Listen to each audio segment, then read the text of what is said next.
If we think of our characteristics of golden hour, first of all, we need to know when does it actually take place, so that you can go ahead and you can plan from there. And if we think of this time zone that we have, it's a very short time zone. Basically, from the time that your sun clears the horizon in the morning to roughly 6 degrees above the horizon, gives you that small window of opportunity for golden hour. And then the sun will basically move over. It becomes more intense as it moves over through the sky to midday, very intense. Then it goes over, and then you got late afternoon, golden hour. You got that period of an hour of about 6 degrees above the horizon until the sun actually sets. Now, this is the good thing, is because that means, technically speaking, we have 2 golden hours that we can play with. So you've got a choice, either early morning golden hour, where your light is going to be a little bit more intense than the late afternoon golden hour, when it is a bit softer. But that being said, we must just keep in mind that that will also depend on a few elements, such as your geographical position, where you're actually situated. It could even be things that are around you. You could be staying in an area where you have mountains around you, where you have forests around you. This will have an impact on your duration that you have in that golden hour. Then you've also got things like weather patterns, clouds in the sky. All of that you'll find is going to have an impact on that time frame. So it's good to know that if you, we're going to touch on this later on, if you are going to go out and do a shoot, it's good to know just exactly when your golden hour actually takes place. When does the sun rise and sunset in your specific area? It's good to know that. Now, that establishes our time zone, when it actually takes place, when the golden hour takes place. But now, you may be asking yourself, if you're not too familiar with golden hour, what actually makes the golden hour so unique? What is the golden hour? What actually takes place within the golden hour? Now, under normal circumstances, if you think about it, when we do photography, we are looking for the best light that we can find. But in normal times of the day, we will find that your sun is pretty intense, especially when it's right above us.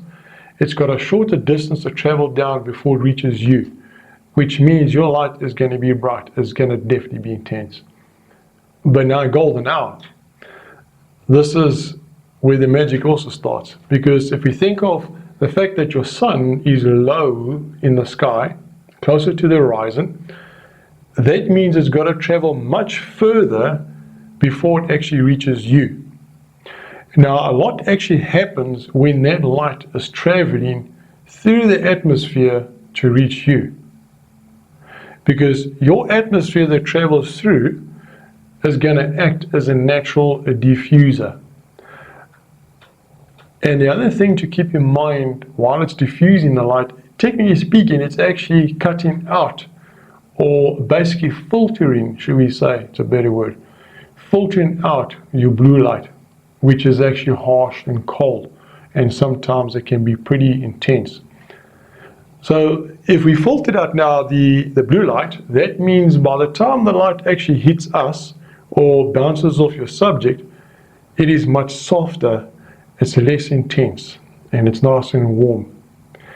It also means with the blue light cutout, you're not going to have these harsh contrasts to deal with, which is really a bonus. That basically allows you to be working with more even light. So you're talking about evenly exposed images at that particular time. Now, the positive effect of all of this taking place, that means this light that you're now left with, that actually bounces off your subject, off the face or off the body, that means that light is soft and it's going to be much more flattering on your subject. It's also going to basically create Softer skin tones, because remember now everything has been filtered out. And all what you're left with now is golden hues, soft tones. So your facial tones, the tones of the skin, is going to be much more warmer, more natural, and much more softer.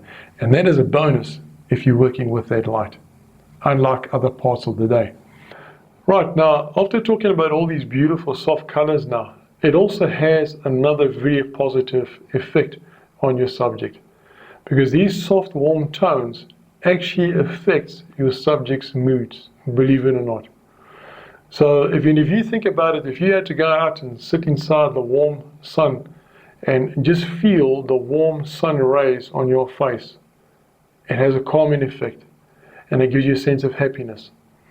And this is the wonderful thing about the beautiful hues that are created within Golden Hour. It makes your subject feel happy.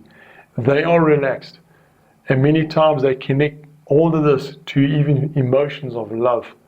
So their moods really are changed. And it's important, because the thing is, their mood is going to basically determine what kind of a facial expression you're actually going to capture. So that is a nice bonus, or a really a positive effect that we really can look forward to in Golden Hour. And also every now and then, and we want to keep this in mind, every now and then, especially when it comes to the sunsets, you're going to be handed a beautiful palette of warm color, and that's where your reds, your oranges, and your pinks, and your yellows come in. And all of this might be combined into one beautiful frame.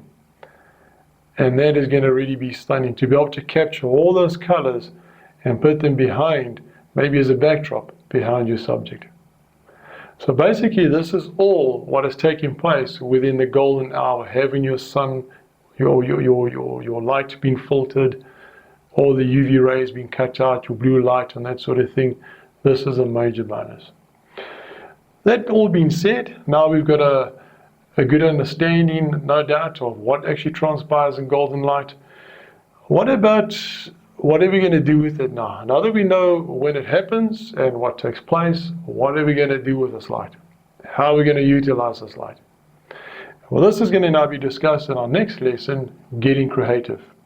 I'll see you there.